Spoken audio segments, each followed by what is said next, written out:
Hello viewers, তো আপনাদেরকে দেখাইতাছি একটি তিনতলা ফাউন্ডেশনের যে কলমটি দেওয়া হয়েছে।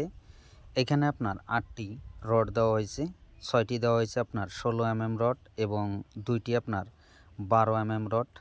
তো এইখানে আপনার শর্ট কলমটি ঢালাই করা হয়েছে। এই গাড্ডাটি আপনার 6 ফিট বাই 5 ফিট দেওয়া হয়েছে।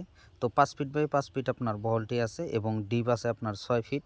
তো নিচে থেকে আপনার পেস্ট ঢালাই দেওয়া হয়েছে আপনার 2 ফিট এবং তার উপরে কিন্তু আপনার শর্ট কলম ঢালাই দেওয়া হয়েছে আপনার 4 ফিট 6 ইঞ্চি এই বেসটি, এই শর্ট কলমটি। তো নিচে আপনার যেহেতু 2 ফিট এবং উপরে আপনার 4 ফিট 6 ইঞ্চি। তো এইখানে কিন্তু মেন মাটির চেয়ে আপনার এই শর্ট কলমটি ঢালাই আপনার 3 ইঞ্চি হাইট হয়ে গেছে।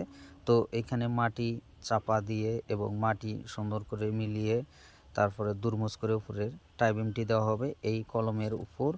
তো শর্ট কলমটি ঢালাই করা কেমন হয়েছে অবশ্যই কমেন্টে জানাবেন।